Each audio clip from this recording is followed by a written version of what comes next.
देखो surface tension हमारा शुरू है second part mechanical properties of fluid का। पहला था हाइड्रोस्टैटिक्स, यहाँ पे भी स्टैटिक फ्लूइड के बारे में देख रहे हैं, पर हमने इसको सेकेंड पार्ट कंसीडर किया है सरफेस टेंशन।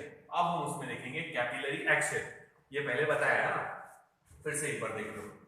और ये भी कैपिलरी एक्शन भी किसकी वजह से हो रहा, बिकॉज ऑफ सरफेस टेंशन। और सरफेस टेंशन मतलब जो टेंशन फ्री लिक्विड सरफेस में आ रहा, किसकी वजह से, adhesive force and cohesive force की वजह से। तो अब देखते हैं आगे।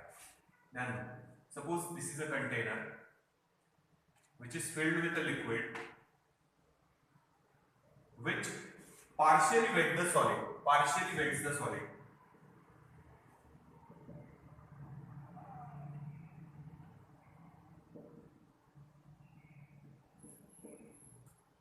Example, kerosene and glass, kerosene and glass. और केरोसिन की जगह आप लोग वाटर भी लिख सकते हैं, प्योर वाटर नहीं है, सिर्फ वाटर।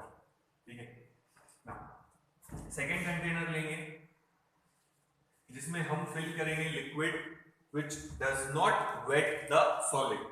तो इसमें लिक्विड फिल कर दिया हम लोगों ने, which does not wet the solid, partially wet the solid. यहाँ liquid, liquid partially wet the solid, यहाँ लिखेंगे liquid which does not wet the solid। ठीक है, एग्जाम्पल मर्क्यूरी, और सॉलिड का एग्जाम्पल लेंगे यहाँ पे भी ग्लास। तो अगर ध्यान से देखेंगे तो है कैपिलरी एक्शन।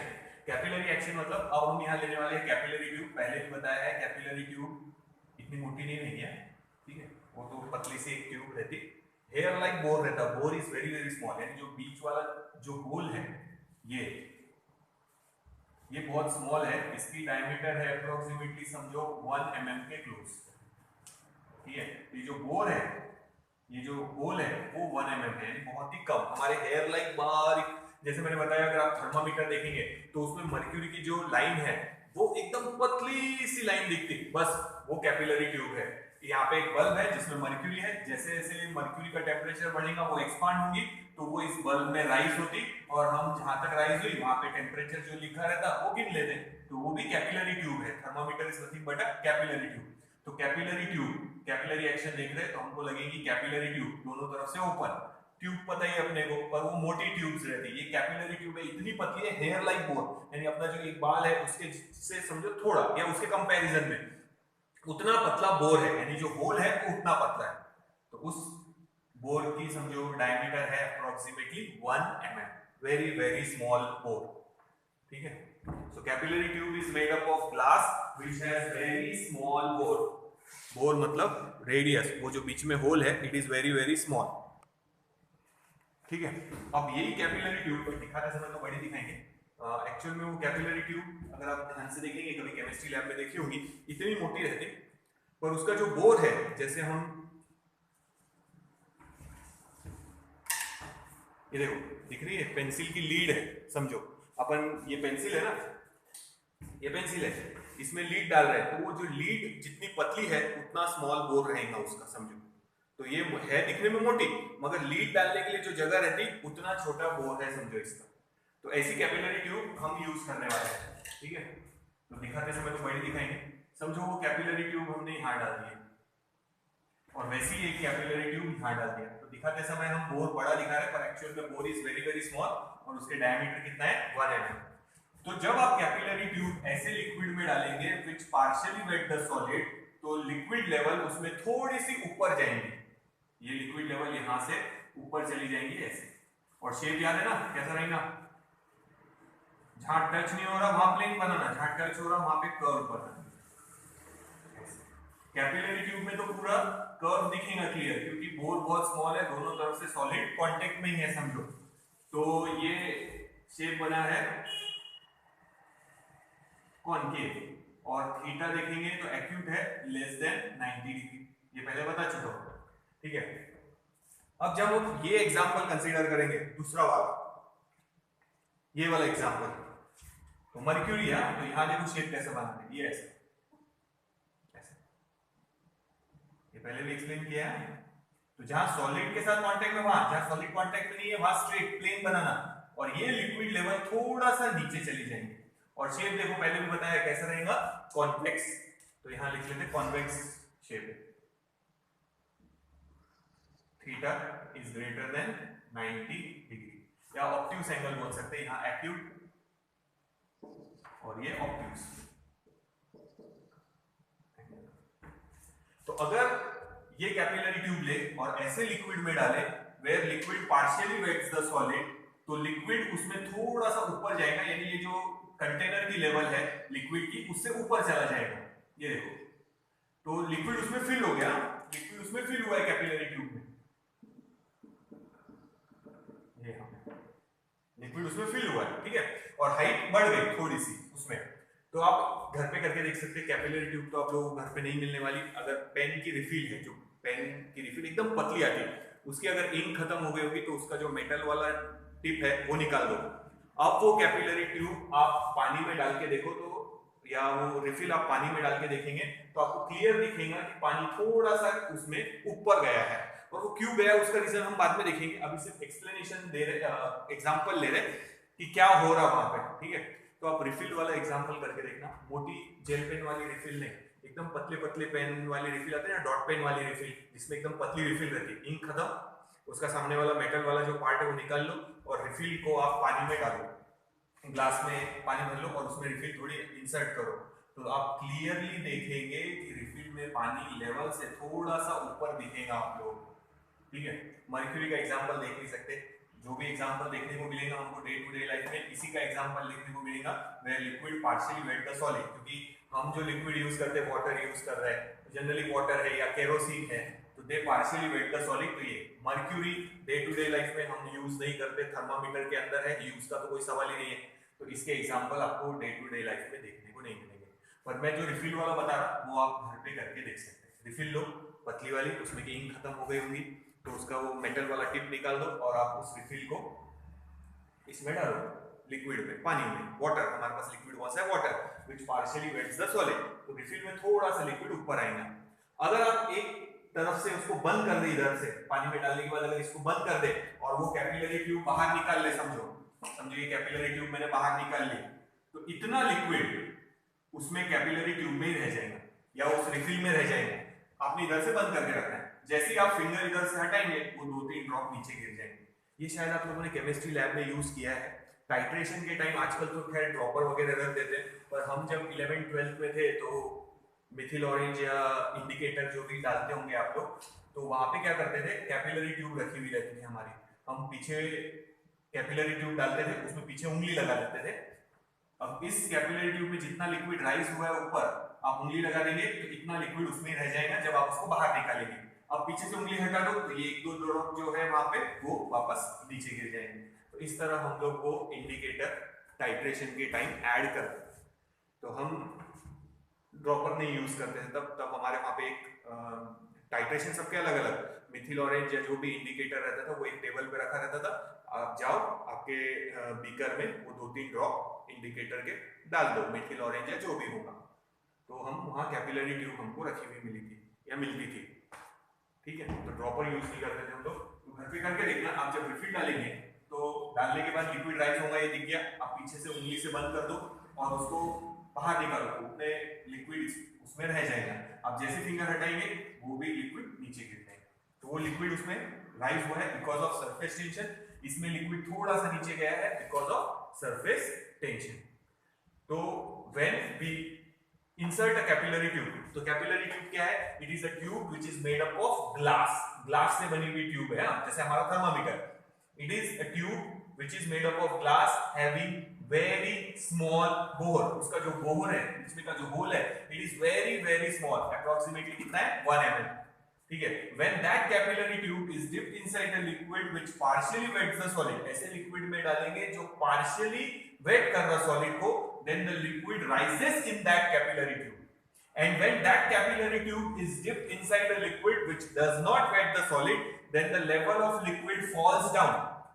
तो ये जो इफेक्ट अपने को देखने को मिल रहा, this effect is called capillary action. तो capillary action लिखने के लिए आया, तो ये दो डायग्राम बनाना और उसके बारे में आप लोगों को लिखना है, क्या लिखेंगे, capillary tube is made up of glass having very small bore, bracket में लिखना अप्रोक्सीमेटली 1 mm, ठीक है।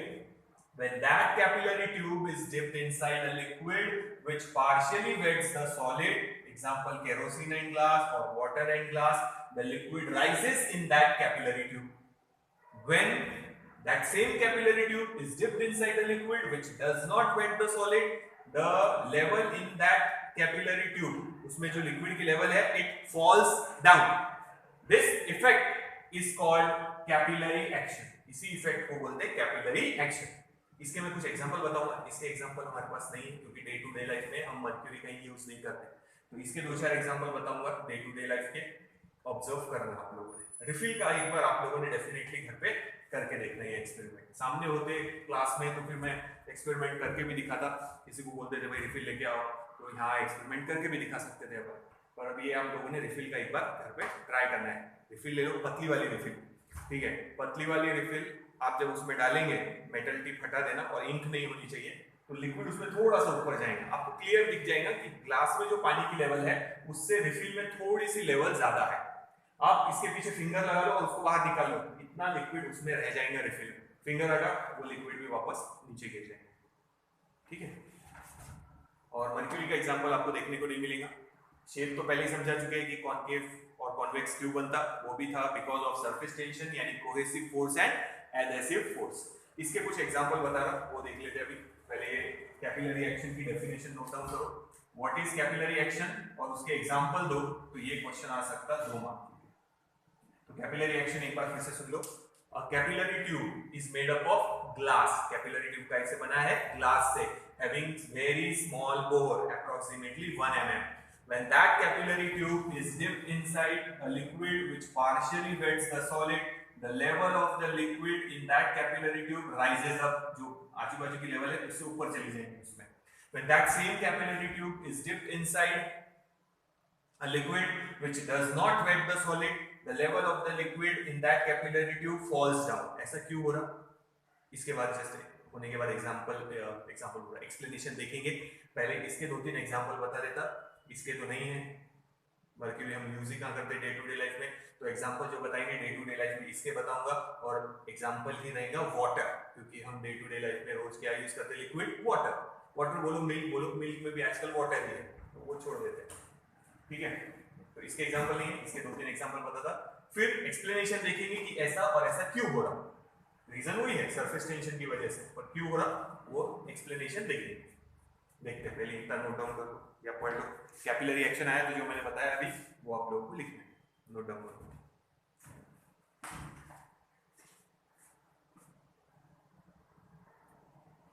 तो देखो इसके एग्जांपल मिल जाएंगे कैपिलरी राइज वाले, पर इसके एग्जांपल मिलना नहीं है डे टू डे लाइफ में, ठीक है। तो आगे ले रहे इसके कुछ एग्जांपल बता देता कैपिलरी राइज वाले, आप डे टू डे लाइफ में ऑब्जर्व कर सकते हो एग्जांपल्स। फिर देखेंगे एक्सप्लेनेशन की कैपिलरी एक्शन होता क्यों, वो तो सरफेस टेंशन की वजह से रहा, तो उसका एक्सप्लेनेशन देखेंगे। तो याद रखना ये पहले ही हो चुका है हमारा एक्सप्लेनेशन कि शेप कॉनकेव क्यों होता और शेप कॉन्वेक्स क्यों होता, it depends on cohesive and adhesive force. तो शेप चेंज की वजह से कैपिलरी राइज या कैपिलरी फॉल होता, उसका एक्सप्लेनेशन देखेंगे इसके बाद। फर्स्ट एग्जांपल देखते हैं। फर्स्ट एग्जांपल देखेंगे विक।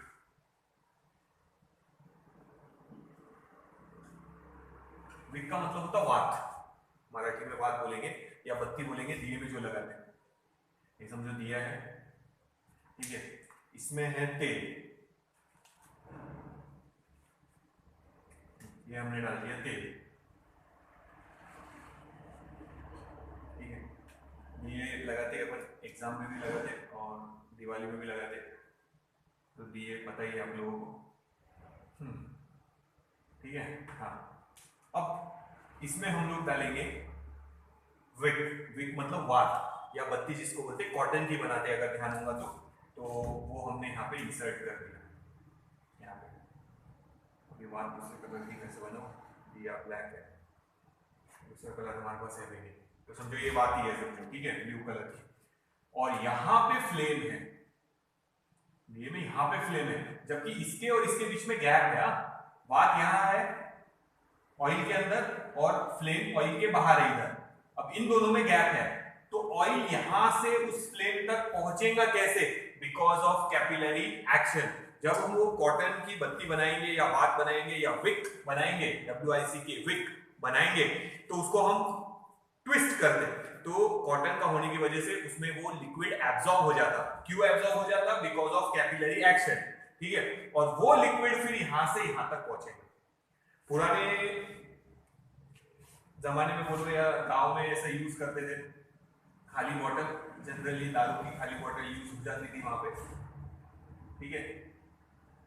केरोसिन डालते थे यहाँ पे, ये है केरोसिन, और इसमें कपड़े की विक डालते थे, कपड़े की बनी हुई वाट डालते थे ऐसे, ये कपड़े की बनी हुई वाट डाली है,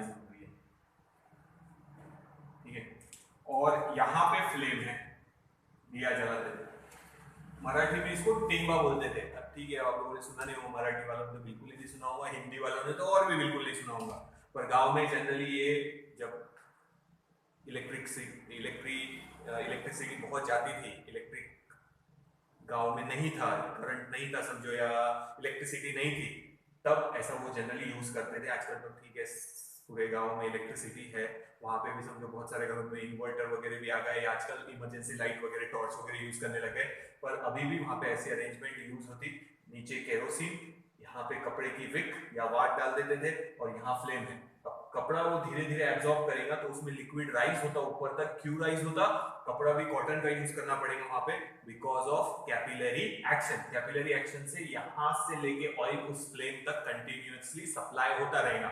लालटेन यूज होता था, अगर आप लोगों ने देखा होगा, उसकी डायग्राम में नहीं बना सकता, तो उसमें भी जब लालटेन जलाते थे, ये सब तब की चीजें बता रहा, जब बहुत सारे घरों में इमरजेंसी लाइट या इन्वर्टर्स नहीं होते थे और लाइट बहुत ज्यादा जाती थी, तो दिया बोलो या ऐसा अरेंजमेंट बॉटल में बना लेते थे, या फिर लालटेन यूज होती थी। अगर आप लोगों ने सुना होगा तो लालटेन भी आती थी, उसमें कवर रहता था कांच का, ठीक है। उसके अंदर अगर आप देखेंगे तो विक रहती थी, और नीचे डब्बे में केरोसिन भरा हुआ रहता था। आजकल तो खैर केरोसिन मिलना भी बंद हो गया मोस्ट ऑफ द पार्ट शहरों में, गाँव वगैरह में अभी भी थोड़ा बहुत मिलता, वो भी उनको राशन कार्ड के ऊपर मिलता।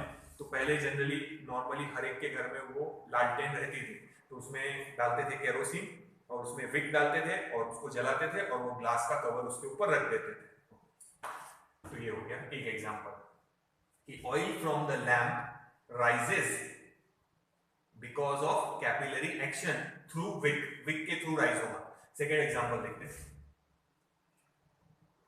आप लोगों ने बचपन में कभी ऐसा किया होगा क्या कि इंक पेन यूज करते और इंक जानबूझ के गिराते थे हम लोग, इंक का ड्रॉप गिर गया कि फिर हम चौक उसके पास लेके जाते थे, चौक फटाक से उस इंक को क्या कर लेता था? एब्जॉर्ब कर लेता था। आप लोगों ने मे भी शायद किया हो, चौक इंक को फटाक से एब्जॉर्ब कर लेता। हम बहुत करते थे ऐसा, जानबूझ के इंक के छींटे डाले टेबल पे और फिर चौक उसके पास लेके जाओ, चौक फटाक से वो इंक को क्या कर लेता था? एब्जॉर्ब, खेलने का टाइम पास, ठीक है। तो चौक अगर ध्यान से देखेंगे तो चौक ऐसा इसलिए कर पाता क्योंकि चौक पोरस रहते हैं। आजकल वाले चौक नहीं, पहले जो चौक आते थे वो अलग मटेरियल से, आजकल plaster of Paris type material से बनते, तो वो ज्यादा स्मूथ रहते, वो भी इंक को एब्जॉर्ब करते। पर पुराने चौक ज्यादा इंक को एब्जॉर्ब करते थे क्योंकि वो क्ले से या चूने से बने हुए रहते थे। तो वो चौक में छोटे छोटे कैपिलरी ट्यूब्स है, ऐसे छोटे छोटे पोर्स है ऐसे। आप जैसे ही इंक के ड्रॉप के पास इन कैपिलरी ट्यूब को लेके जाएंगे, तो ये बना दिया हमने इंक, तो जैसे ही इंक के पास लेके जाएंगे, इंक उसमें राइज हो जाएंगी और वहां जमा हो जाएंगे। इसको बोलते हैं हम एब्जॉर्ब कर लिया उसने। तो ये इंक यहाँ से राइज हो गई उसके कैपिलरी ट्यूब में, कैपिलरी ट्यूब में राइज हो गई। तो यहाँ छोटे छोटे कैपिलरी ट्यूब्स है, यानी छोटे छोटे पोर्स है, इंक उन पोर्स में राइज हो गई। तो यहाँ पे जब कॉटन की विक या यहाँ पे कॉटन का कपड़ा यूज करते थे, या कॉटन की विक आती थी दुकान में, लंबे लंबे विक मिलते, उसको काट के वो लोग यूज करते थे। तो कॉटन की यूज करने का इसलिए जरूरी है वहां पे क्योंकि कॉटन में कैपिलरी एक्शन जैसी अरेंजमेंट रहेंगी, वो ऑयल को एब्जॉर्ब करेगा और उसमें ऑयल राइज होगा ड्यू टू कैपिलरी एक्शन। तो ऑयल यहाँ से यहाँ तक या यहाँ से यहाँ तक फ्लेम तक पहुंच जाएगा बिकॉज ऑफ कैपिलरी एक्शन। तो यहाँ पे छोटे छोटे पोर्स है, जब चौक को इंक के पास लेके जाएंगे तो वो इंक एब्जॉर्ब नहीं हो रही वहां पे, वो कैपिलरी ट्यूब में राइज हो गई, तो हम बोलते हैं कि वो एब्जॉर्ब हो गई, तो वो कैपिलरी ट्यूब में राइज हो चुकी है वहां पे, तो ये चौक एब्जॉर्ब कर रहा। या ब्लॉटिंग पेपर, आप लोग केमिस्ट्री में अगर यूज करते होंगे ब्लॉटिंग पेपर, 11th में तो खैर आपको जाने का मौका ही नहीं मिला लैब में, पर 10th में अगर आप लोगों ने ब्लॉटिंग पेपर यूज किया होगा, फनेल में बहुत बार लगाते थे वो ब्लॉटिंग पेपर ताकि कचरा वहीं रह जाए, छानने के काम आता था और लिक्विड सारा चला जाए, तो ब्लॉटिंग पेपर भी इंक को फटाक से एब्जॉर्ब कर लेगा, वही because of capillary action. Sponge देखो, स्पॉन्ज, अभी अपने पास स्पॉन्ज तो है, ये देखो, अगर आप कोई स्पॉन्ज का टुकड़ा देखेंगे ऐसा, तो आप पानी के पास लेके जाओ उसको, अगर पानी फ्लोर पे गिरा है तो उसके पास लेके जाओ, वो फटाक से स्पॉन्ज पानी को एब्जॉर्ब कर लेता। अगर आप स्पॉन्ज को ध्यान से देखेंगे तो उसमें आपको छोटे छोटे पोर्स देखने को मिलेंगे, स्पॉन्ज फ्लफी है एकदम, उसमें अगर आप देखेंगे आप लोग एयर जैसे अरेंजमेंट, फ्लफी है, सॉफ्ट है एकदम, अगर आप उसको ध्यान से देखेंगे, मैग्नीफाइंग ग्लास होगा तो बहुत ही अच्छा, नहीं तो आंखों से भी जनरली दिख जाता, उसमें छोटे छोटे पोर्स है, तो ये है हमारा स्पॉन्ज, इसमें छोटे छोटे पोर्स है, छोटे छोटे होल्स है। जब आप इसको पानी के पास लेके जाएंगे, समझो ये पानी गिरा हुआ है यहाँ पे, ये पानी स्प्रेड हुआ है, अब जैसे ही यहाँ पे लेके जाएंगे पानी के पास, ये पानी इस कैपिलरी ट्यूब में छोटे छोटे पोर्स में राइज हो जाएगा और यहाँ से हट जाएगा, तो स्पॉन्ज एब्जॉर्ब कर रहा पानी को, चॉक एब्जॉर्ब कर रहा इंक को, या फिर ब्लॉटिंग पेपर एब्जॉर्ब कर रहा इंक को, विक एब्जॉर्ब कर रहे ऑयल को और फ्लेम तक पहुंचा रहे, ये सब किसकी वजह से हो रहा? कैपिलरी एक्शन की वजह से हो रहा, कैपिलरी एक्शन। तो कैपिलरी एक्शन में क्या होगा, ये जो भी अपन लिक्विड कंसीडर कर रहे थे पार्शियली वेट द सॉलिड, तो कैपिलरी एक्शन की वजह से कैपिलरी ट्यूब में वो लिक्विड क्या होगा? राइज, ऊपर जाएंगे, ठीक है, और जितनी पतली ट्यूब यूज करेंगे उतनी हाइट ज्यादा मिलेंगी, यानी ये मोटी ट्यूब है समझो, उसका इक्वेशन आएगा बाद में, एक पतली ट्यूब डाल दो इससे पतली, तो हाइट लिक्विड की और ज्यादा रहेगी, तो जितनी पतली ट्यूब रहेगी उतनी ज्यादा हाइट। तो स्पॉन्ज में देखेंगे तो छोटे छोटे पोर्स है, तो जैसे ही आप स्पॉन्ज को पानी के ऊपर रखेंगे, पानी कैपिलरी ट्यूब, ये जो पोर्स है हम इसको खाली कर देंगे वापस से, देखो तो they look like capillary tube, tube के जैसे है वो, तो जैसे ही पानी के पास लेके जाएंगे वो पानी उन कैपिलरी ट्यूब में राइज हो जाएगा, भर जाएगा उसमें, तो हम बोलते हैं कि स्पॉन्ज ने उसको एब्जॉर्ब कर लिया, बट एक्चुअल में क्या हुआ है वहां पे? कैपिलरी एक्शन, कैपिलरी एक्शन की वजह से वो स्पॉन्ज में लिक्विड राइज हुआ है। चौक में इंक उस छोटे छोटे पोर्स में, चौक पोरस है, उसका एग्जांपल अगर आपको देखना है तो चौक लो और उसको पानी में डाल दो, तो आप देखो चौक के आजू बाजू में आपको पानी के बोला एयर के बुलबुले दिखेंगे, यानी ये चौक है समझो, अगर आपने उसको पानी में डाल दिया तो यहाँ पे एयर बबल्स दिखेंगे आपको। क्यों एयर बबल्स दिखेंगे चौक के आजू बाजू में? कि जैसे ही आपने चौक पानी में डाला है, पानी इन कैपिलरी ट्यूब्स में भर गया, पानी भर गया तो हवा बाहर आ गई, तो देखो आप चौक को जब पानी में डालेंगे तो उसके आजू बाजू में आपको एयर के बबल्स दिखेंगे ऐसे।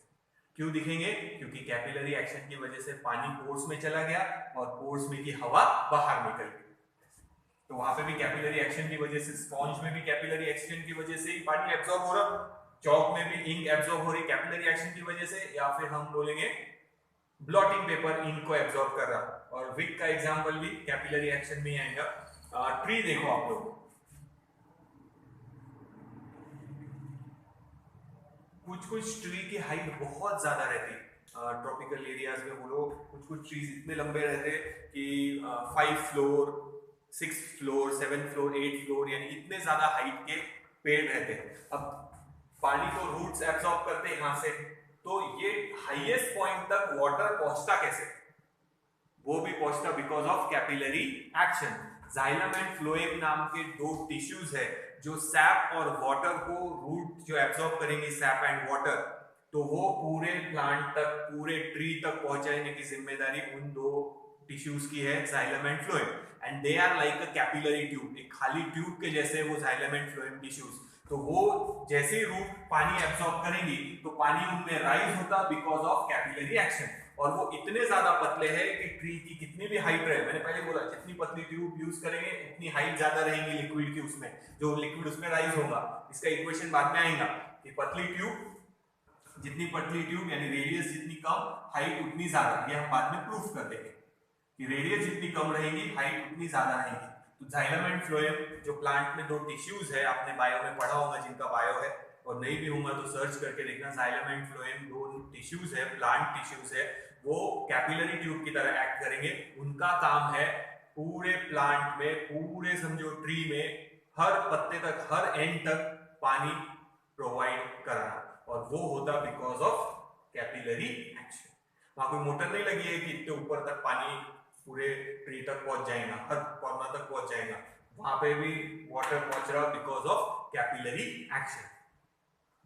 शरीर पोंछने के लिए नहाने के बाद हम लोग कॉटन टॉवल यूज करते हैं, ठीक है। अब सिंथेटिक खैर आजकल मटेरियल मिलता भी नहीं, पर सिंथेटिक मटेरियल हम लोग यूज नहीं करते, ना पहनने में ना घर पोंछने में। जैसे पोंछने में भी जो कपड़े आते हैं, ये पोछा मारना है, उसमें भी जो कपड़े आते हैं वो कॉटन के आते हैं, ठीक है। या फिर हम सब जो टॉवल यूज कर रहे हैं वो भी कॉटन के। सिंथेटिक मटेरियल के कपड़े भी आजकल हम लोग नहीं पहनते क्योंकि वो पसीना एब्जॉर्ब नहीं करते। कॉटन के कपड़े में कैपिलरी एक्शन की वजह से जब आप पोछा लगा रहे हैं तो पानी गिरा हुआ है, तो आप जैसे ही उसके ऊपर कपड़ा रखेंगे कपड़े में वो पानी एब्जॉर्ब हो जाता। कॉटन का कपड़ा है, कैपिलरी एक्शन की वजह से वो कपड़े में पानी क्या हो रहा, एब्जॉर्ब हो रहा। तो ये सब एग्जांपल है हमारे आजू बाजू में जहां पे लिक्विड राइज हो रहा। स्पॉन्ज का एग्जांपल आप लोगों ने देखना, घर में अगर आपके यहाँ स्पॉन्ज होगा तो उसको ध्यान से देखो, वैसे भी देखने को मिल जाएगा, थोड़ा ट्विस्ट करके देख लो उसको, या फिर मैग्नीफाइंग ग्लास में देखेंगे तो आपको उसको छोटे छोटे पोर्स दिखेंगे। पोरस है वो, जैसे चौक है, चौक में भी छोटे छोटे पोर्स है। चौक के पोर्स नहीं दिख रहे होंगे तो चौक को पानी में डाल दो, तो जैसे ही आप पानी में डालेंगे उसके आजू बाजू में एयर के बबल्स दिखने लग जाएंगे। क्यों दिखने लग जाएंगे छोटे छोटे बबल्स? क्योंकि पानी कैपिलरी एक्शन की वजह से पोर्स में चला गया और एयर बाहर आ गई, तो वो एयर उसके आजू बाजू में जमा हो। तो आप लोग ये देख सकते हैं स्पॉन्ज का, देखो छोटे छोटे पोर्स दिखेंगे। जैसे ही आप उसको पानी के ऊपर रखेंगे, जो पानी गिरा हुआ है उसके ऊपर, वो फटाक से स्पॉन्ज एब्जॉर्ब कर लेगा। क्यों? क्योंकि उसके पोर्स में वाटर राइज होगा, water will rise in that pores because of capillary action. Wick का एग्जांपल, तेल यहां से यहां तक या तेल यहां से यहां तक क्यों पहुंच रहा? कॉटन की जो विक है उसमें कैपिलरी एक्शन होगा, कैपिलरी एक्शन की वजह से ऑयल उस फ्लेम तक पहुंचा। ट्रीज में टिश्यूज है जो कैपिलरी जाइलम एंड फ्लोएम है, नोट्स में नहीं है, टेक्स्ट बुक में नहीं है, पर आप लोग सर्च करके देख सकते हैं। प्लांट में वो दो टिश्यूज है, जाइलम एंड फ्लोएम, जो रूट से लेके पूरे ट्री में हर जगह सैप एंड वाटर को सप्लाई करेंगे। और वो भी ट्यूब की तरह है, पतली ट्यूब है, जितनी पतली ट्यूब उतनी हाइट ज्यादा, तो इतनी ज्यादा पतली ट्यूब है कि पूरे ट्री में वाटर सप्लाई हो सकता बिकॉज ऑफ कैपिलरी एक्शन। चौक का आप लोगों ने भी शायद किया हो, हम लोग तो बहुत ज्यादा इंक पेन यूज करते थे हमारे टाइम। अच्छा पेन मतलब चाइना पेन, और हम उससे यूज करते थे, तो इंक जानबूझ के छीट के टेबल पे चौक लेके जाओ, चौक फटाक से उस इंक को क्या कर लेता था, एब्सॉर्ब, खेलने के लिए। तब हमारे पास कंप्यूटर मोबाइल इतने नहीं थे, तो हम उसी से काम चला लेते थे। आप लोगों ने भी शायद देखा नहीं हो, करके देखना चौक एब्सॉर्ब करता कि नहीं। स्पॉन्ज का एग्जांपल आप घर पे करके देख सकते हैं। दिए में देखो तेल और उस फ्लेम में गैप है, तो वहां है विक। विक वो काम करेगी जो ऑयल को यहां तक पहुंचा रहे because of capillary action. Tree का एग्जांपल याद रखो। ये सब लिक्विड राइस के एग्जांपल है। फॉल वाला एग्जांपल हमको एक भी देखने को नहीं मिलेगा क्योंकि हम ऐसा liquid mercury day to day life में यूज नहीं करते। इसलिए जो एग्जांपल हमने लिए डे टू डे लाइफ के, टॉवेल का एग्जांपल बताया। टॉवेल जो हम यूज करते हैं कॉटन, तो हम पानी पोंछने के लिए यूज करते हैं। जैसे हम टच करेंगे वो शरीर पे जो पानी है कॉटन टॉवेल क्या कर लेगा, absorb because of capillary action. Refill वाला आप लोगों ने करके देखना, आप लोगों को आइडिया आ जाएगा, ठीक है। ये कुछ एग्जांपल हो गए। अब ऐसा राइज एंड फॉल क्यों होता वो देखेंगे। इतना नोट डाउन कर लो या पढ़ लो एक बार उसमें से।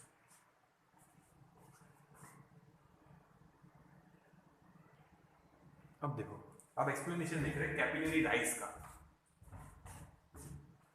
ये उसमें राइज क्यों होता।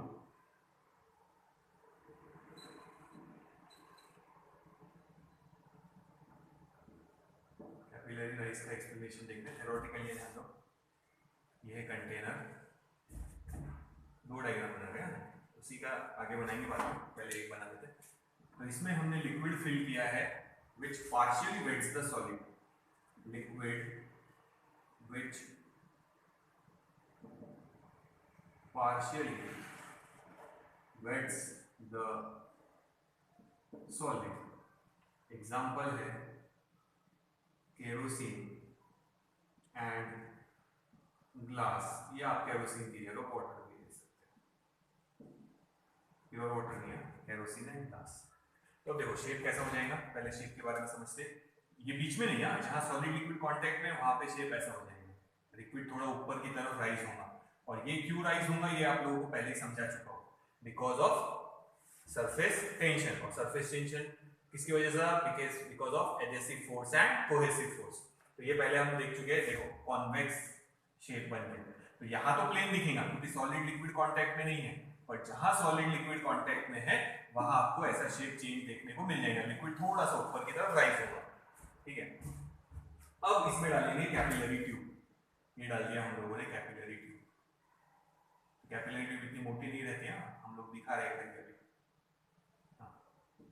तो देखो यहाँ पे भी सॉलिड लिक्विड अभी कांटेक्ट में आ गया, तो यहाँ पे शेप चेंज कर दो। यहाँ बीच में प्लेन रहेगा अभी भी, क्योंकि सॉलिड लिक्विड कांटेक्ट में नहीं है। सॉलिड लिक्विड जहाँ कांटेक्ट में वही शेप चेंज करना, और यहाँ पे भी चेंज कर दो ऐसे। ठीक है, देखो और यहाँ पे अंदर भी चेंज होगा, तो अंदर क्लियर दिखेगा क्योंकि कैपिलरी ट्यूब की बोर कम है। तो जैसे ही हमने कैपिलरी ट्यूब इस लिक्विड में डाला है, the liquid which partially wets the solid, तो जैसे ही हम ऐसे लिक्विड में सॉलिड डालेंगे तो शेप ऑफ द मेनिस्कस क्या बन जाएगा? देखो कॉनकेव, यहां लिख लेते हैं, shape of the liquid becomes concave. ठीक है, तो अब जस्ट हमने इंसर्ट किया है, बाद में क्या होगा वो हम उधर बताएंगे, ध्यान देना।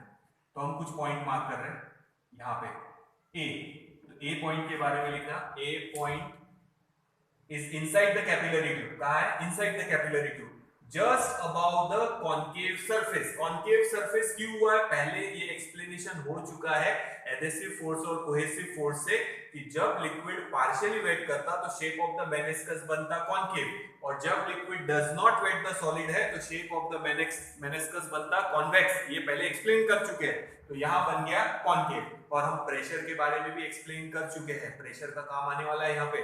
तो ए पॉइंट पे प्रेशर ज्यादा है और नीचे प्रेशर कम है, तो इधर से प्रेशर ज्यादा है, ठीक है, और इधर से प्रेशर कम है, तो वो हम बाद में देखेंगे। तो वो सब एक्सप्लेन पहले हो चुका है, सरफेस टेंशन का explanation shape of the meniscus में पूरा एक्सप्लेन किया है कि कॉनकेव क्यों बन रहा, जब लिक्विड क्या कर रहा, पार्शियली वेट। ठीक है, तो पॉइंट ए के बारे में लिखना, inside the capillary tube just about the concave surface. Point B के बारे में लिखेंगे, इन द कैपिलरी ट्यूब है वो भी just below the concave surface in the liquid, और ए पॉइंट का है एयर में। अब लेंगे सी पॉइंट और ये डी पॉइंट, तो ये प्लेन सरफेस है यहाँ पे, तो इधर और इधर प्रेशर सेम होगा क्योंकि यहाँ सॉलिड लिक्विड कांटेक्ट में नहीं है, तो ये प्लेन सरफेस पे है। तो लिखेंगे सी पॉइंट का है outside the capillary tube just about the plane surface, और डी पॉइंट है outside the capillary tube just below the plane surface. तो ये देखो 4 पॉइंट के बारे में लिखना है। ठीक है, तो ये मिटा देते जो लिखा है।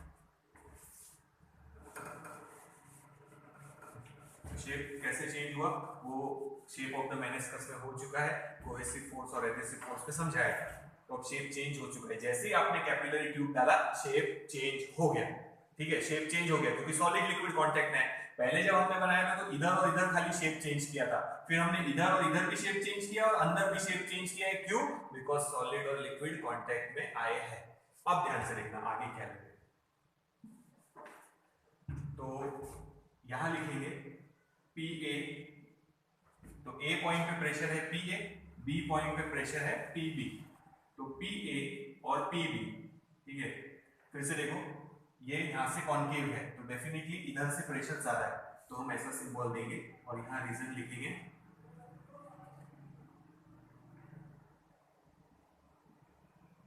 कॉनकेव सर्फ मत कर देना, सरफेस लिखना है, नीचे लिख दो। देखिए इतना समझेंगे पहले। ठीक है, तो यहाँ पे प्रेशर ज्यादा है और यहाँ पे प्रेशर कम है, शेप के हिसाब से बताया था। अगर शेप ऐसा है कॉनकेव तो इधर प्रेशर ज्यादा है और इधर प्रेशर कम होगा, ये भी इसके पहले वाले वीडियो में समझाया है प्रेशर का। ठीक है ना, ये हो गया हमारा इक्वेशन नंबर 1। सेकंड समझना, P A is equals to P C, P A is equals to P C, और यहां लिखेंगे हम atmospheric pressure.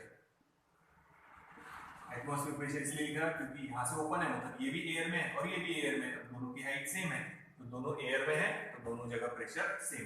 Pressure at point A is equals to pressure at point C. एक और पॉइंट लिख रहे हैं, ध्यान देना, pressure at point C is equals to pressure at point B, और यहां लिखेंगे प्लेन सरफेस। यहाँ देखो स्ट्रेट है, यहाँ सॉलिड लिक्विड कांटेक्ट में नहीं है, यहाँ सॉलिड लिक्विड कांटेक्ट में यहाँ है, यहाँ है, यहाँ है, पर यहाँ नहीं है। ये बीच वाली सरफेस क्या रहेगी? प्लेन। पहले भी मैंने बताया था कि अगर आप टब में पूरा पानी भरेंगे तो सिर्फ कॉर्नर पे आपको शेप चेंज देखने को मिलेगा, बीच में नहीं, क्योंकि यहाँ सॉलिड लिक्विड कांटेक्ट में नहीं है। तो जहाँ सॉलिड लिक्विड कांटेक्ट में नहीं है, शेप प्लेन रहेगा, और यानी प्रेशर सेम। तीनों चीजें समझ में आएंगी।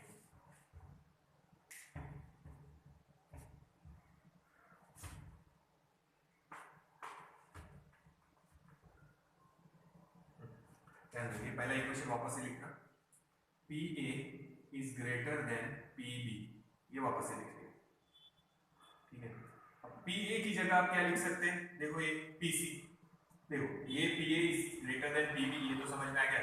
अब इन दोनों को कंपेयर करें। PA की जगह आप लिख सकते हैं PC, चलो लिख दिया PC, क्योंकि दोनों सेम है। PC की जगह आप क्या लिख सकते हैं? PD, चलो लिख दिया PD। अब हमारे को मिल गया 1 2 3, तीनों मिला के फ्रॉम 1 2 एंड 3। फिर से देखो क्या किया, पहले हमने जो इक्वेशन 1 था वही लिखा, ये PA की जगह आप लिख सकते हैं PC, चलो लिख दिया PA की जगह PC। अब PC की जगह लिख सकते हैं आप लोग PD, चलो लिख दिया PD। अब पता चल रहा है D पॉइंट पे प्रेशर ज्यादा है और B पॉइंट पे प्रेशर कम है। D पॉइंट पे प्रेशर ज्यादा है, B पॉइंट पे प्रेशर कम है। मैंने स्टार्टिंग में बताया था, लिक्विड या फ्लूइड को आपको फ्लो कराना है तो आपको एक तो फोर्स एक्ट करना पड़ेगा, फोर्स का डिफरेंस, या आपको प्रेशर ग्रेडियंट अप्लाई करना पड़ेगा। तो यहाँ प्रेशर में फर्क है, यहाँ प्रेशर हाई है और यहाँ प्रेशर लो है। देखो ये PD यानी pressure at point B is greater than pressure at point B। तो यहाँ प्रेशर कम है, यहाँ प्रेशर ज्यादा है, तो liquid will flow from high pressure area to low pressure area. देखो ये हाई प्रेशर एरिया, ये लो प्रेशर एरिया है ट्यूब के अंदर, तो liquid will flow from high pressure area to low pressure area, और लिक्विड इसमें राइज होगा। तो वो डायग्राम बाजू में बना है जिसमें लिक्विड राइज हुआ है। तो प्रेशर डिफरेंस की वजह से लिक्विड राइज हो रहा, ध्यान रखना।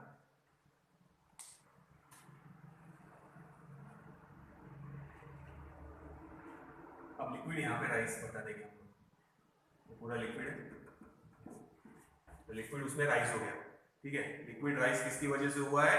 Because of pressure difference.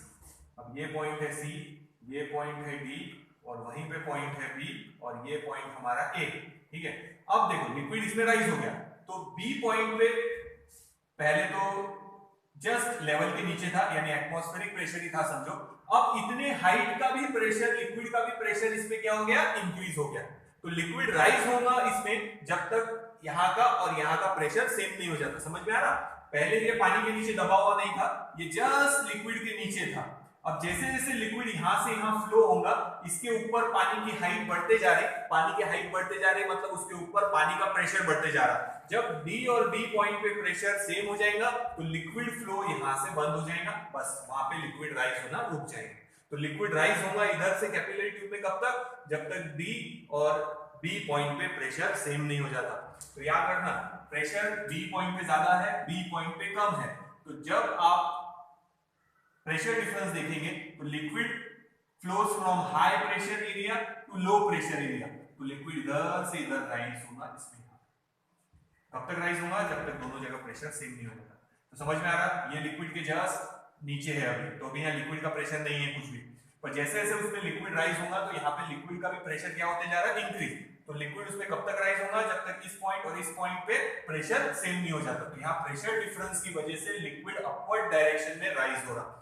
और प्रेशर डिफरेंस तैयार किसकी वजह से हुआ? सरफेस टेंशन, यानी कोहेसिव फोर्स है, एडहेसिव फोर्स। ये जो शेप चेंज हुआ है, प्रेशर डिफरेंस तैयार हुआ है, वो सरफेस टेंशन की वजह से हुआ है। तो कैपिलरी राइज भी किसकी वजह से हो रहा? प्रेशर डिफरेंस की वजह से। मगर प्रेशर डिफरेंस यहाँ और यहाँ कैसे तैयार हुआ? Because of surface tension. ये हो गया कैपिलरी राइज का एक्सप्लेनेशन। कैपिलरी फॉल का भी देखेंगे, उसमें भी ऐसे ही लिखेंगे हम लोग, देखते हैं। पहले ये पढ़ लेंगे। तो याद रखना, पहले यहाँ प्रेशर ज्यादा, शेप की वजह से लिखा है, ये फर्स्ट पॉइंट हो गया। फिर हमने इसका और इसका प्रेशर सेम लिखा, क्यों? एटमॉस्फेयर पे ओपन है दोनों, तो एटमॉस्फेरिक प्रेशर रहेगा, वो यहाँ लिख दिया। C और D पे प्रेशर सेम, क्योंकि प्लेन सरफेस है। प्लेन सरफेस है मतलब प्रेशर सेम। तो हमने ए की पीए की जगह पीसी लिखा और फिर पीसी की जगह पीडी लिखा, मींस डी पॉइंट पे प्रेशर ज्यादा है as compared to point B. तो liquid will flow from high pressure area to low pressure area, और इसमें लिक्विड धीरे धीरे ऊपर राइज होगा, कब तक, जब तक यहाँ और यहाँ प्रेशर सेम नहीं हो जाता। एक बार वहां प्रेशर सेम हो गया, लिक्विड राइज होना बंद, लिक्विड फ्लो बंद हो जाएगा, यहाँ और यहाँ प्रेशर सेम हो गया। तो यहाँ प्रेशर पानी का बढ़ते जा रहा है बी पॉइंट पे। जब प्रेशर यहाँ पे बी पॉइंट पे इस पानी का और ये डी पॉइंट पे जो प्रेशर है वो सेम हो जाएंगे, तो लिक्विड राइज होना बंद, क्योंकि प्रेशर डिफरेंस खत्म तो फ्लो ऑफ द लिक्विड खत्म। हम फाउंटेन पेन में इंक भरते हैं, अगर आपको याद होगा तो उसको प्रेस करते हैं, तो इंक पे डालते, कैपिलरी राइज की वजह से होता। ये देखो, ये हमारा फाउंटेन पेन है, अजीब डायग्राम है, ये इंक की बॉटल, तो यहाँ पे एक प्रेस करने के लिए रबर ट्यूब रहती, हम उसको प्रेस करते हैं, तो इसमें से, ये इंक की बॉटल, तो इसमें से छोटे छोटे एयर बबल्स दिखेंगे आप लोगों को।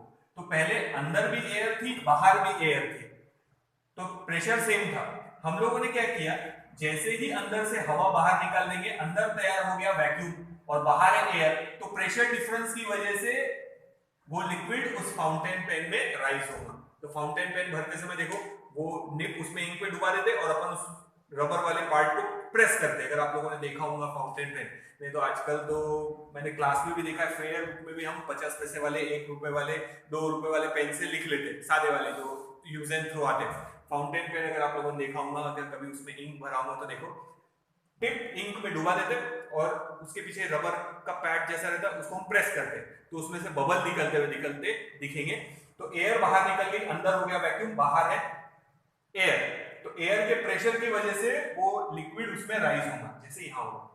तो फाउंटेन पेन में इंक भरना है तो वो भी इसकी वजह से होती है, कैपिलरी एक्शन की वजह से। आप मून पे फाउंटेन पेन में इंक नहीं भर सकते, क्योंकि अंदर भी वैक्यूम, बाहर भी वैक्यूम, तो अंदर और बाहर दोनों जगह वैक्यूम है, तो फाउंटेन पेन में प्रेशर डिफरेंस तैयार नहीं होगा और इंक फ्लो नहीं होगी, तो वहां पे आप पेन में इंक नहीं भर सकते। फाउंटेन पेन में कहां पे, मून पे फाउंटेन पेन में इंक नहीं भर सकते आप, क्योंकि बाहर वैक्यूम है, तो प्रेशर डिफरेंस तैयार नहीं होगा। तो ये देख लो, पहले आगे चलो, कैपिलरी राइज का हो गया, कैपिलरी फॉल का देखते हैं। ठीक है, this is for capillary rise. अब देखेंगे कैपिलरी फॉल। तो राइज में हमने लिक्विड कौन सा लिया है, ग्लास एंड वाटर, सॉरी उधर लिखते हैं वाटर एंड ग्लास, ठीक है। और थीटा एक्यूट है, शेप ऑफ द मेनिस्कस क्या बन जाएगा, कॉनकेव, ठीक है। तो फॉल का देखते हैं, जब हम क्या यूज करेंगे, मर्क्यूरी। ये बेटा ना, एक बार देख लो, राइस का है ये, अभी फॉल लिख दिया मैंने, ये राइस का ही है सामने, ऐसे ही लिखेंगे उसका भी, पर एक बार ये देख लो पहले।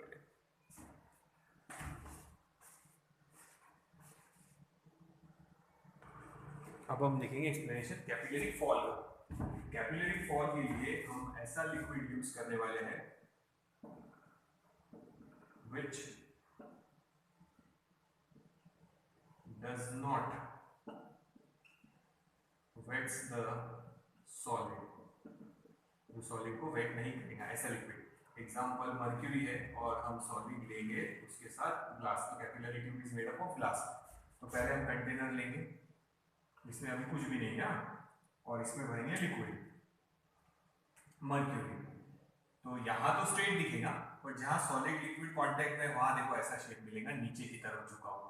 तो ऐसा शेप क्यों बनेगा, कॉन्वेक्स ही बनाया देखो, तो ऐसा शेप क्यों बनेगा, जहाँ सॉलिड लिक्विड कांटेक्ट में, जहाँ लिक्विड थोड़ा नीचे की तरफ है, देखो शेप ऑफ द मेनिस्कस में लिया है, ठीक है। एक्सप्लेनेशन पूरा बिकॉज ऑफ सरफेस टेंशन। अब दो डायग्राम बनाएंगे, सेकंड बना के रख लेते खाली राइस की और फॉल की बताने के लिए, ठीक है। अब इसमें डालेंगे कैपिलरी ट्यूब। तो ये हमने इंसर्ट कर दिया कैपिलरी ट्यूब को। तो जैसे ही कैपिलरी ट्यूब डालेंगे, पहले सबसे पहले शेप चेंज होगा। जहाँ सॉलिड लिक्विड कांटेक्ट में नहीं था तो प्लेन था, अब सॉलिड लिक्विड कांटेक्ट में आ गया, तो यहाँ देखो शेप हो जाएगा ये ऐसा, और यहाँ बनाएंगे ऐसा, और यहाँ बनेगा इनिशियली शेप ऐसा। कैसा शेप बना है, convex, theta greater than 90 degree, या बोलेंगे कौन सा एंगल बनेगा, ऑब्ट्यूस एंगल। तो जैसे ही आप कैपिलरी ट्यूब डालेंगे सबसे पहले शेप चेंज होगा। अब शेप चेंज होने की वजह से प्रेशर डिफरेंस तैयार हुआ, और प्रेशर डिफरेंस की वजह से पहले वाले में बताया कि लिक्विड राइज हुआ, अब इसमें देखेंगे फॉल कैसे होता वो। पहले इतना देख लो, तो ये मिटा रहे हैं, तो हमने लिक्विड लिया है कौन सा, which does not melt the solid, example mercury and glass, angle of contact obtuse, या theta is greater than 90। shape of the meniscus convex क्यों बना वो पहले एक्सप्लेन कर चुके हैं। शेप ऑफ द मेनिस्कस में एक्सप्लेन किया है सर।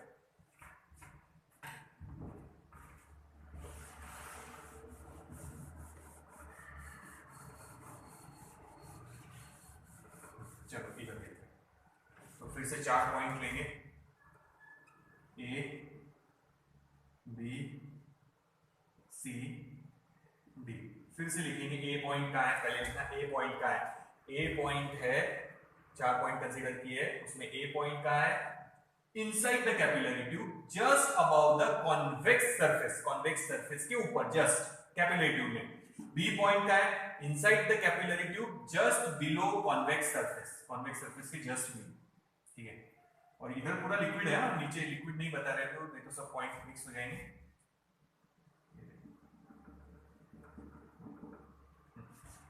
सी पॉइंट है outside the capillary tube just above the plane surface, और डी पॉइंट का है outside the capillary tube just below the plane surface. तो अब शेप से देखो, प्रेशर किधर ज्यादा होगा, इधर से, बी वाले पॉइंट पे प्रेशर ज्यादा है, तो हम यहाँ फर्स्ट पॉइंट क्या लिख रहे हैं, ध्यान दो। तो pressure at point A is less than pressure at point B. Rise वाले में उल्टा था क्योंकि शेप कॉनकेव था, अब शेप कॉन्वेक्स है, तो शेप के हिसाब से देखो ये ऐसा है, तो इधर से प्रेशर ज्यादा है मतलब इधर प्रेशर कम है, तो वही लिखा है हम लोगों ने। सेकेंड पॉइंट, ए और सी पे अभी भी प्रेशर सेम है, और रीजन लिखेंगे वही एटमॉस्फेरिक प्रेशर, यानी एटमॉस्फेयर का प्रेशर है, एयर का, और यहां लिखेंगे शेप कॉन्वेक्स। कॉन्वेक्स शेप की वजह से ऐसा लिखा है, इधर से प्रेशर ज्यादा है और ऊपर से प्रेशर कम, तभी शेप ऐसा बना है। थर्ड पॉइंट, सी और डी पे फिर से सेम क्योंकि प्लेन सरफेस है, so pressure at point C is equals to pressure at point B, यहां लिखेंगे प्लेन सरफेस। तो हमने 4 पॉइंट कंसीडर किए, चारों पॉइंट कहां है वो बता देना। पहले लिखना A point inside the capillary tube है, ये कैपिलरी ट्यूब है उसके अंदर है, just above the convex surface. B point है inside the capillary tube just below the convex surface. C point outside the capillary tube above the plane surface, B outside the capillary tube just below the plane surface in the liquid, ठीक है।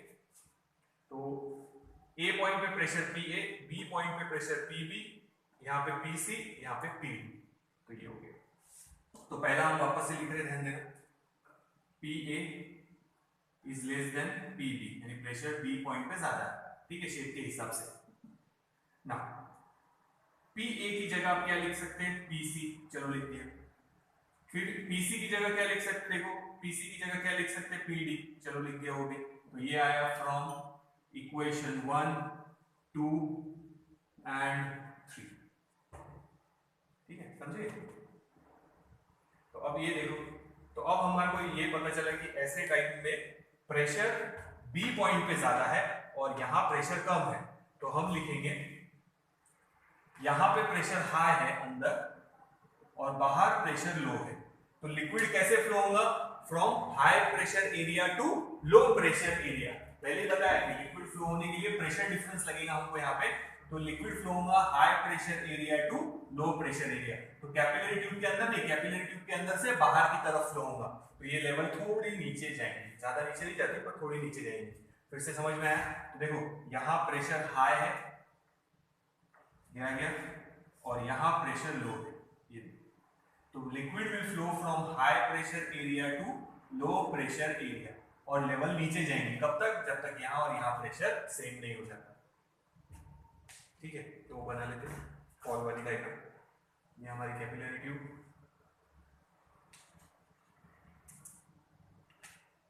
ये liquid,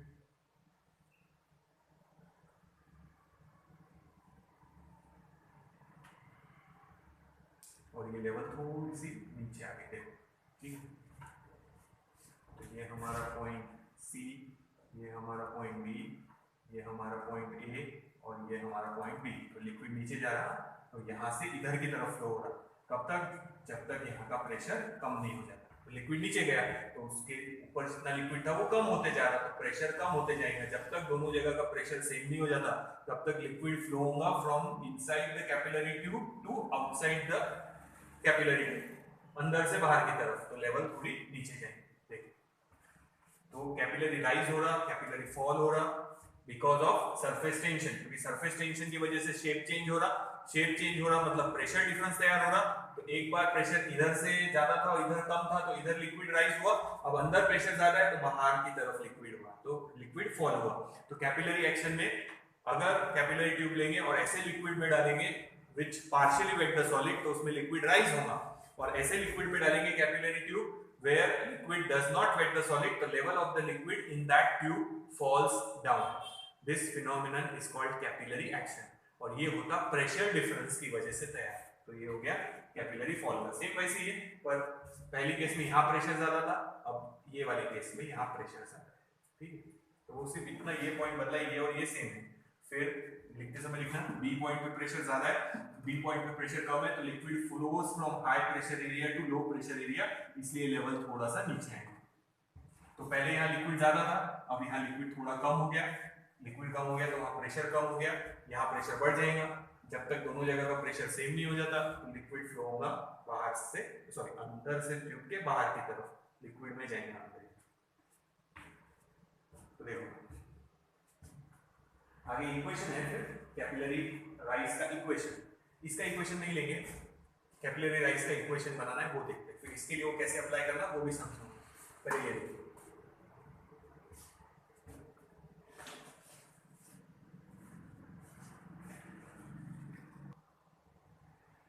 अब देखो expression ले रहे हैं, equation निकाल रहे हैं for rise of the liquid in capillary tube. Capillary tube में जो लिक्विड राइज हो रहा उसका इक्वेशन निकाल रहे हैं हम लोग। उसके दो मेथड है, हम फर्स्ट मेथड ले रहे हैं जिसमें हम फोर्स का यूज करेंगे। दूसरी मेथड भी देखेंगे, एग्जाम में जैसे आया वो मेथड यूज करना। ये क्वेश्चन इंपॉर्टेंट है, एग्जाम में आया हुआ है। ये क्वेश्चन आया कैपिलरी राइज का, कोई भी मेथड से आएगा तो it will be for 3 marks, 3 mark के लिए आएंगे। तो पहले पुराने सिलेबस में फोर्स वाला ही था, एक ही मेथड थी, तो फोर्स वाली मेथड भी आ सकती है। अगर मेंशन नहीं किया है कि कौन सी मेथड से निकालना है तो आप कोई भी मेथड से निकाल सकते हैं। हम निकाल रहे हैं expression for rise of the liquid. Liquid जो राइज हो रहा उसकी हाइट का इक्वेशन निकाल रहे हैं, लिक्विड कितना राइज होगा तो उसका इक्वेशन निकाल रहे हैं। कैपिलरी ट्यूब में कितना राइज होगा लिक्विड, उसका इक्वेशन निकालना है। तो पहले हम मेथड ले रहे हैं फोर्स का। तो डायग्राम टेक्स्ट बुक में पूरी नहीं है, मैं समझाने के लिए बता रहा, नोट्स में भी वैसे ही बनाया हमने टेक्स्ट बुक जैसे, पर देख लो एक बार। ये कैपिलरी ट्यूब थोड़ी सी बड़ी बनाएंगे समझाने के लिए। ये कैपिलरी ट्यूब, ठीक है, ये हमारा लिक्विड है। तो लिक्विड कौन सा होगा, सच एज वाटर, ये ऐसा शेप। तो इसमें लिक्विड यहां तक राइज हो गया, ये हमारा लिक्विड राइज हो गया। शेप ऑफ द मेनिस्कस कैसा है, shape of the meniscus is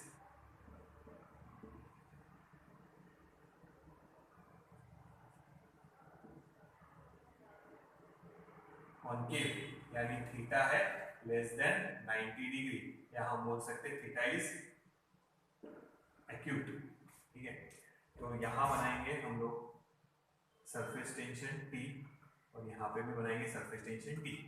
tangential force, तो यहाँ ये एक्शन और ये रिएक्शन फोर्स मिक्स हो जाएंगे। थोड़ा नीचे बनाते हैं, ऊपर वो रिजॉल्व नहीं होंगे, थोड़ा सा नीचे बनाना है, ठीक है। ये समझ लेना, डायग्राम नोट्स में हमने टेक्स्ट बुक वाली लिया है, वहाँ पे पूरी तरह रिजॉल्व नहीं किया है, तो मैं रिजॉल्व करके समझा आप लोगों को, देख लेना एक बार।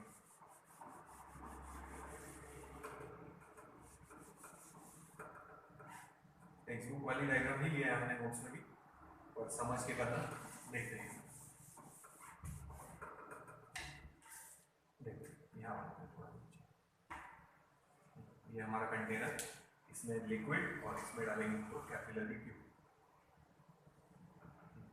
Capillary tube. और बड़ी बनाते हैं और क्लियर दिखे।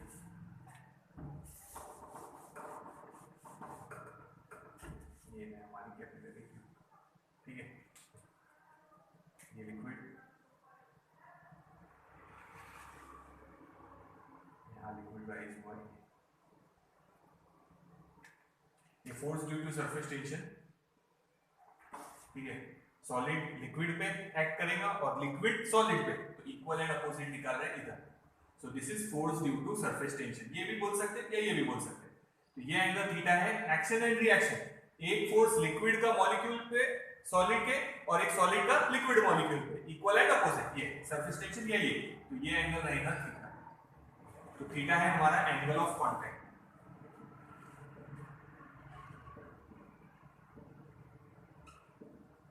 ठीक है, तो ये फोर्स इधर निकाल लो या इधर निकाल लो, एक ही बात है। This is force due to surface tension. और इधर भी बना लेते हैं, यहाँ इधर भी बना सकते हैं, force due to surface tension.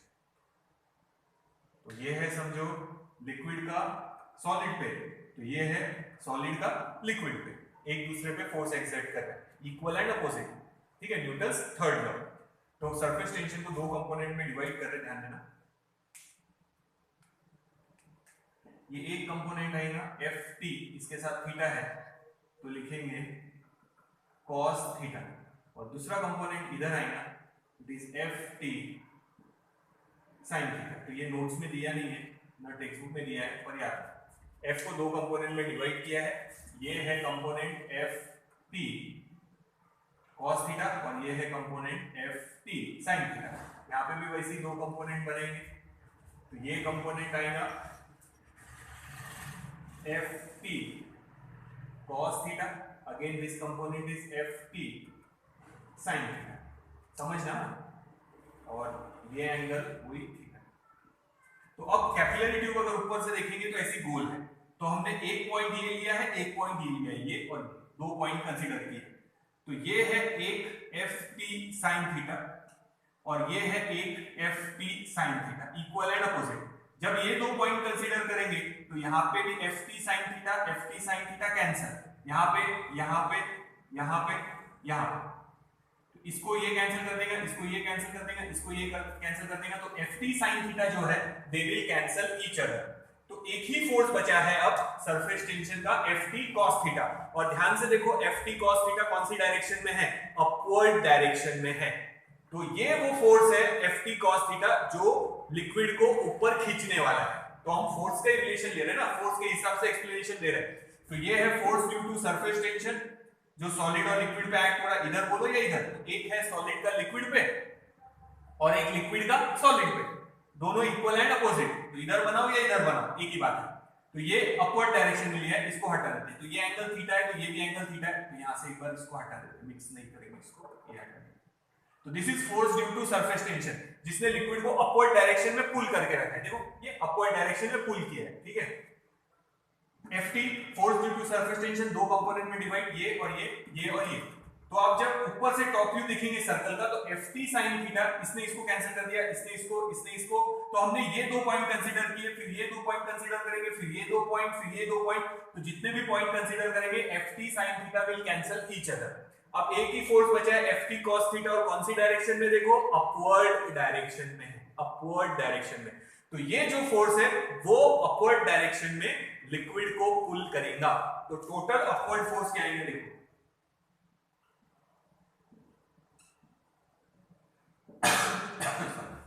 तो एक पॉइंट पे अपवर्ड फोर्स है Ft cos थीटा,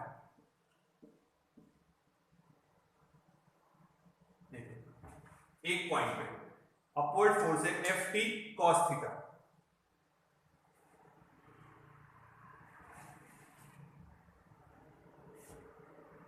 ठीक है, और टोटल सरकमफ्रेंस पे फोर्स निकालना है तो लिखेंगे 2 पाई r।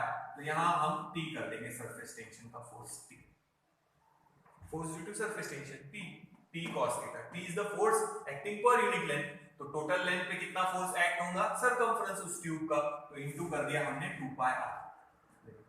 तो ये बन गया अपवर्ड फोर्स। तो ये force of the surface tension क्या है, T, तो उसकी जगह हमने T लिख दिया। चाहे तो आप यहाँ पे भी T लिख सकते, प्रॉब्लम नहीं है।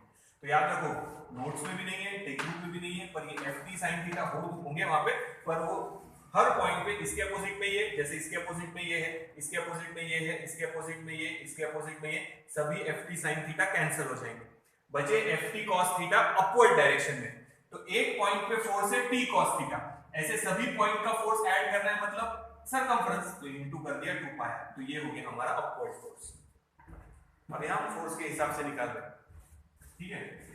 अब ध्यान रखिए, ये हो गया अपवर्ड फोर्स, समझ में आया? ये हमारा निकल गया अपवर्ड फोर्स, जिसकी वजह से लिक्विड अपवर्ड डायरेक्शन में जा रहा है।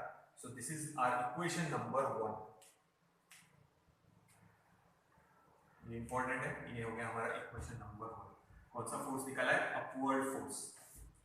अब जैसे जैसे लिक्विड इसमें ऊपर की तरफ राइज होगा, ध्यान रखो, पहले तो यहां था ना शेप, फिर धीरे धीरे लिक्विड ऊपर की तरफ राइज होगा, प्रेशर डिफरेंस की वजह से ही हो रहा था, पर हम यहाँ डिराइव कर रहे हैं फोर्स के हिसाब से, तो प्रेशर मतलब फोर्स या फोर्स मतलब प्रेशर, तो उसके हिसाब से ले रहे हैं। तो जैसे जैसे इसमें लिक्विड राइज हो रहा, समझो ये लिक्विड राइज हुआ हाइट h तक, height of the liquid, surface से गिनना है, यहां से नहीं गिनना, सरफेस से गिनना है हाइट, ये h, ठीक है। ये यहां तक डॉटेड लाइन बना दें, तो यहां से यहां तक की हाइट ये ले। तो लिक्विड जैसे जैसे ऊपर राइज हो रहा, ध्यान देंगे तो वेट ऑफ द लिक्विड क्या होते जा रहा है? इंक्रीज कैपिलरी ट्यूब में। पहले वो लिक्विड सरफेस यहां पे था, ठीक है। अब जैसे जैसे वो लिक्विड सरफेस ऊपर की तरफ जा रहा, पानी का वजन बढ़ते जा रहा। जब अपवर्ड फोर्स और पानी का वजन, यानी एक अपवर्ड फोर्स और एक डाउनवर्ड फोर्स दोनों सेम हो जाएंगे, तो लिक्विड राइज होना बंद हो जाएगा। तो लिक्विड राइज होना कब बंद होगा? जब अपवर्ड फोर्स यानी ये और डाउनवर्ड फोर्स यानी पानी का वेट दोनों मैच हो जाएंगे। तो हम पानी का वेट लिखेंगे डाउनवर्ड फोर्स में, it is weight of the liquid. तो जैसे जैसे यहां पहले लेवल थी, फिर वो लेवल यहां पे आई, फिर वो लेवल यहां पे आई, फिर वो लेवल यहां पे आई, पानी यहां तक पहुंच गया, अब राइज होना बंद हो गया। तो जैसे जैसे लिक्विड कैपिलरी ट्यूब में राइज हो रहा था, उसमें पानी का वजन बढ़ते जा रहा, यानी downward force, weight of the liquid increase हो रहा। तो जब upward force ft cos theta * 2 पाई r, downward force weight mg के साथ बैलेंस हो जाएगा, लिक्विड राइज होना बंद हो जाएगा। ये समझ में आया? देखिए, ठीक है ना, upward force downward force same हो गए, तभी लिक्विड राइज होना बंद होगा। तो अब ये सिलेंड्रिकल शेप में है, लिक्विड सिलेंडर के शेप में है, तो मास की जगह लिखेंगे density of that liquid into volume. Volume of the cylinder याद होगा पाई r² h और इनटू g। तो हम ये वाला फॉर्मूला यूज कर रहे हैं, यहां लिख देता, density is equals to mass upon volume. So mass is equals to density into volume. तो ये डेंसिटी और ये सिलेंडर का फॉर्मूला पाई r² h, ये वॉल्यूम, ये रो, ये रो, ये वॉल्यूम, और साथ में g वैसे। तो ये फोर्स फर्स्ट और ये फोर्स, जैसे जैसे ये अपवर्ड डायरेक्शन में जाएगा, अपवर्ड फोर्स फिक्स है, पर पानी का वेट, लिक्विड कॉलम का वेट इंक्रीज होते जा रहा। तो जब अपवर्ड फोर्स डाउनवर्ड फोर्स के साथ मैच हो जाएगा, तो लिक्विड राइज होना बंद हो जाएगा। तो हम इन दोनों को इक्वेट करेंगे, ठीक है।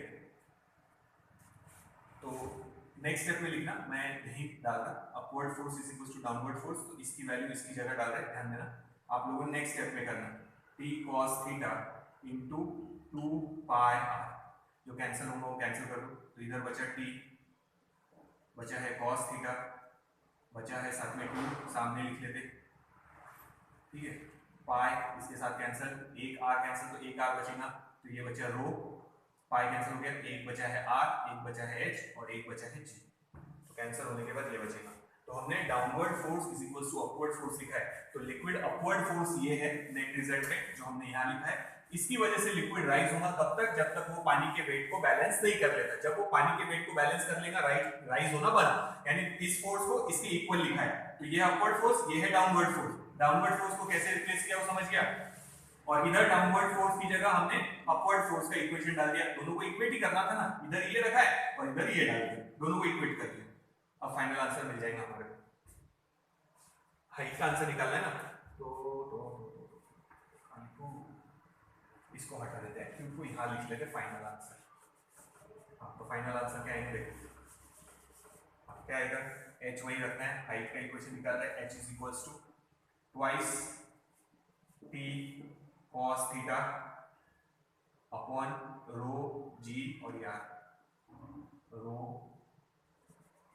रो जी, ये हो गया फाइनल आंसर। और यहाँ पे देख लो ध्यान से, h is inversely proportional to r आया। वैसे ही बोला था कि जितनी कम रेडियस यानी जितनी पतली ट्यूब रहेगी हाइट उतनी ज्यादा रहेगी, तो वो भी प्रूफ हो गया। देखो, so this is the equation for rise of the liquid in capillary tube, h is equals to twice t cos theta upon rho g r। किसी ने बोला सरफेस टेंशन का इक्वेशन लिखो, तो सरफेस टेंशन का भी लिख सकते हैं, t वहीं रखो, बाकी उधर मल्टीप्लाई कर दो, h rho g r upon twice cos theta. Surface tension निकालना है तो इससे निकाल लो, हाइट निकालना है तो कोई शिफ्ट करने का तरीका बदला है, t वहीं रखा है बाकी सबको इधर शिफ्ट कर दो, या h नहीं रखा है बाकी सबको इधर शिफ्ट कर दो, तो ये आंसर मिल गया। तो अभी फिलहाल यही निकालना हाइट, तो यहाँ प्रूफ हो गया ना, h is inversely proportional to, तो ये हमने प्रूफ किया है by using force, upward force and downward force. दूसरा भी एक मेथड है, वो भी देखते हैं। तो अपवर्ड फोर्स जब तक डाउनवर्ड फोर्स से मैच नहीं हो जाए तो लिक्विड राइज होते रहेगा। जैसे जैसे लिक्विड अपवर्ड डायरेक्शन में जा रहा, अपवर्ड फोर्स तो फिक्स है, ये है एक पॉइंट पे t cos theta, total points पे इनटू सरकमफ्रेंस कर दिया 2 पाई। लिक्विड राइज होते जा रहा, तो पानी का वेट भी उसमें बढ़ते जा रहा, लिक्विड का वेट बढ़ते जा रहा। तो जब upward force downward force of the liquid यानी वेट के साथ मैच हो जाएगा, तो हम दोनों इनको इक्वल लिख रहे हैं, ये इधर लिख दिया, इक्वेट किया, आंसर। तब राइज होना बंद होगा जब अपवर्ड फोर्स और डाउनवर्ड फोर्स दोनों मैच हो जाएंगे। तो ये डायग्राम नहीं है, नोट्स में जो डायग्राम है वही निकालना, क्योंकि वही डायग्राम टेक्स्ट बुक में, पर मैंने समझा दिया कि ये कैंसिल हो गया, ये और ये 2 पॉइंट के अपवर्ड फोर्स थे, सभी पॉइंट पे निकालना है। तो एक पॉइंट पे है t cos थीटा, तो टोटल सरकमफ्रेंस पे हो जाएगा t cos थीटा इनटू 2 पाई, ऐसे निकालना है।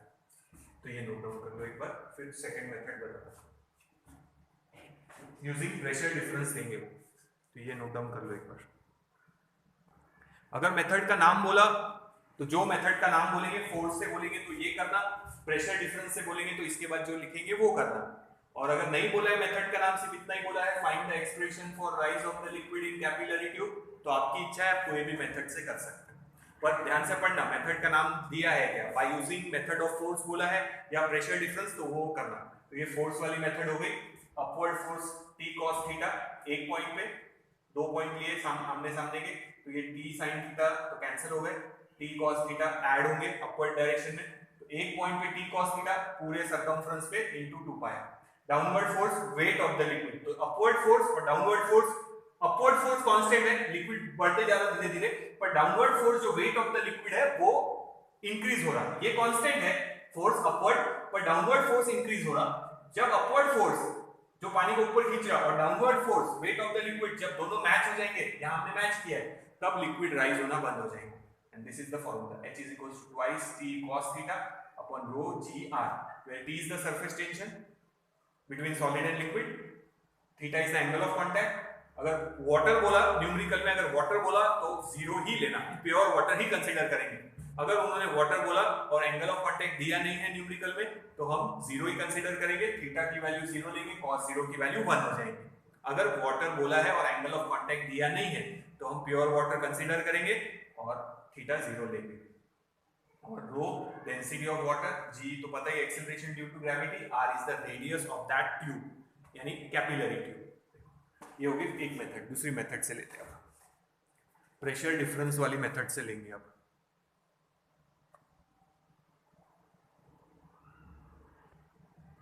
अब देखो सेकंड मेथड लेंगे using pressure difference. Second method है using pressure difference. Pressure difference का एक्सेस प्रेशर का आंसर क्या आया था, देखो लिक्विड ड्रॉप के लिए, लिक्विड ड्रॉप के लिए where r is the radius, अभी हम रेडियस कैपिटल R से लिखा है तो कैपिटल R लिख लेंगे। तो एक्सेस प्रेशर का फॉर्मूला आया था,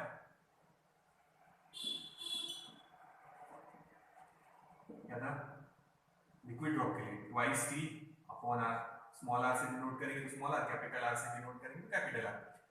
जब सोप बबल लिया था तो यहाँ 4 लिया था क्योंकि दोनों तरफ से एयर थी, पर अभी लिक्विड ड्रॉप है देखो, ठीक है, एक तरफ से एयर कांटेक्ट में है, तो एक्सेस प्रेशर का formula twice t upon r। अब ध्यान से अगर देखेंगे तो ये जो शेप है, ब्लैक पेन से बना देता, देखो दिखेगा क्लियर, इसको चाहे तो आप सर्कल कंप्लीट कर सकते हैं। अब इस केस में सिर्फ अंदर एयर है और इधर लिक्विड है, ऐसा इमेजिन करो, तो इसको हटा, ठीक है। तो ये है सेंटर, ये है इसकी रेडियस कैपिटल आर। तो इसको चाहे तो आप पूरा कर्व बना सकते हैं।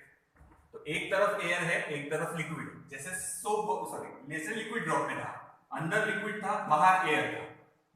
अब यहाँ पे अंदर एयर है और बाहर लिक्विड है, तो वैसे फॉर्मूला वही लगेगा। एक तरफ से एयर है फिक्स, दोनों तरफ से एयर होती तो 4t अपॉन आर, पर एक ही तरफ से ये फॉर्मूला आएगा ट्वाइस t अपॉन आर। समझ में आया ना? सोप बबल का नहीं लिया है, लिक्विड ड्रॉप का लिया है। लिक्विड ड्रॉप में एक तरफ एयर थी, एक तरफ लिक्विड। वैसे यहाँ देखो कर्वेचर है, इधर लिक्विड है, इधर एयर है, पर कर्वेचर है यहाँ पे। इधर प्रेशर ज्यादा है, इधर प्रेशर कम है। एक तरफ एयर है, एक तरफ लिक्विड, जैसे लिक्विड ड्रॉप के लिए था। तो हम एक्सेस प्रेशर का फॉर्मूला वही लेंगे अभी।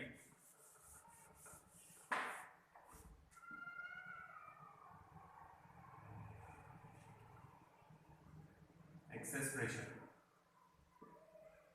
it is twice t upon r. r is the radius of that curvature, radius of that curvature, और ये है small r, radius of the tube, ठीक है। तो यहाँ लिख लेते, capital R is radius of curvature and small r it is the radius of the tube, capillary tube, capillary tube लिखा। फिर से देखो, ये है लिक्विड ड्रॉप, पूरा अंदर लिक्विड है, इसकी रेडियस मान लो कैपिटल आर ये है, एक तरफ से एयर है, एक तरफ से लिक्विड है, शेप ऐसा था, इसीलिए एक्सेस प्रेशर का फॉर्मूला लिखा था ट्वाइस टी अपॉन आर। यहाँ पे इधर एयर है, इधर लिक्विड है, एक तरफ लिक्विड ही है और एक तरफ एयर है, और शेप ऐसा है कॉन्वेक्स, ठीक है। तो एक्सेस प्रेशर का formula twice T upon R. अब यहाँ हाइट है h, तो प्रेशर का फर्क कितना होगा? गेज प्रेशर हम लोगों ने निकाला है पहले, प्रेशर आएगा h रो g। याद करो, लिक्विड कॉलम हाइट h, तो यहाँ पे लिक्विड कॉलम का प्रेशर कितना रहेगा? ये पॉइंट पे h रो g। तो यहाँ प्रेशर ज्यादा है और अंदर प्रेशर कम है, इधर से प्रेशर ज्यादा था, ठीक है। तो प्रेशर का फॉर्मूला है twice T upon R. Pressure कितना जब ऊपर राइज होगा तो ये प्रेशर बढ़ रहा है, कितना होगा? h rho g, h rho g gauge pressure जिसको बोला था। तो इज इक्वल्स टू लिखेंगे ट्वाइस p अपॉन r। पर generally radius of curvature given नहीं रहेगी, रेडियस ऑफ ट्यूब गिवन रहेगी, तो उसको कैसे निकालेंगे देखना। ये समझ गया कि देखो ट्वाइस टी अपॉन आर कहां से लाया? लिक्विड ड्रॉप वाला फॉर्मूला, और ये गेज प्रेशर, हाइट इंक्रीज हो रही ना, तो h रो g। अब ध्यान से यहां बना रहे एंगल ऑफ कांटेक्ट, ये एंगल है थीटा, तो सर्कल के हिसाब से ये एंगल रहेगा थीटा। तो ये सर्कल पूरा अगर बना ले, तो ये r है रेडियस, ये टेंजेंट हो गई, तो ये एंगल थीटा रहेगा, तो ये एंगल भी थीटा रहेगा। तो cos थीटा लो उस ट्रायंगल में,